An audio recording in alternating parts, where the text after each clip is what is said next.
A person loses 10 rounds in a row, depleting their final reserves and straining every relationship they have.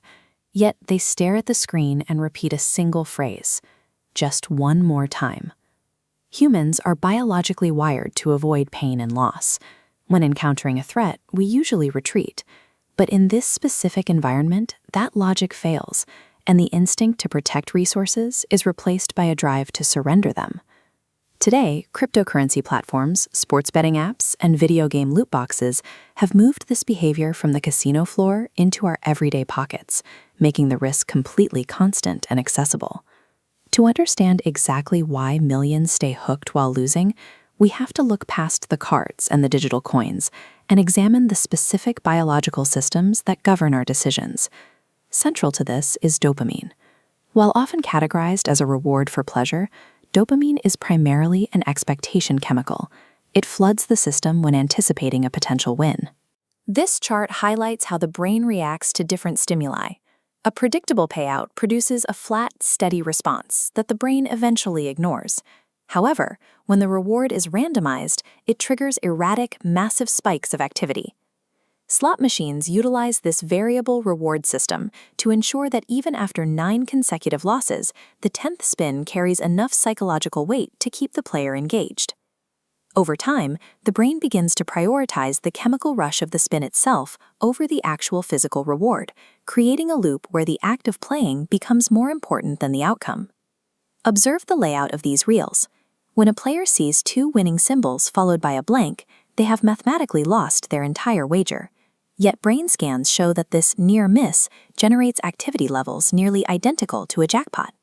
The brain misinterprets the visual alignment as an almost win, prompting an immediate desire to try again.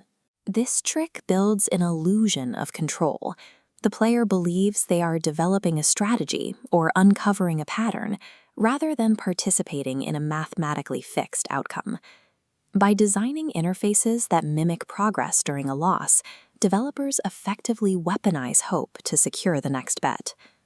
When a player encounters a streak of losses, the brain enters a state of acute stress. This triggers a biological urge to recover what was lost, leading to a destructive spiral of chasing. Historically, this impulse was tempered by physical friction. Moving across a crowded casino floor or waiting for a dealer provided small gaps of time that allowed the brain to settle. Modern apps eliminate those gaps entirely. With instant deposits and 5-second results, the brain is trapped in a continuous dopamine cycle with no time for chemical recovery. This removal of physical barriers has turned a game of chance into a high-speed extraction system that operates 24 hours a day. Prolonged exposure to these spikes physically alters the brain. The neural pathways associated with impulse control become less responsive, making it harder for the prefrontal cortex to override the drive to gamble. This results in desensitization. Normal, everyday rewards, like a conversation or a meal, feel muted because they cannot match the extreme chemical intensity of the app. In the final stages, the money becomes secondary to the raw suspense of uncertainty. The brain is no longer seeking a payout, it is seeking the tension of the unknown. When someone says just one more game, they are speaking from a state where their emotional logic has been bypassed. The industry's profit doesn't come from beating the odds. It comes from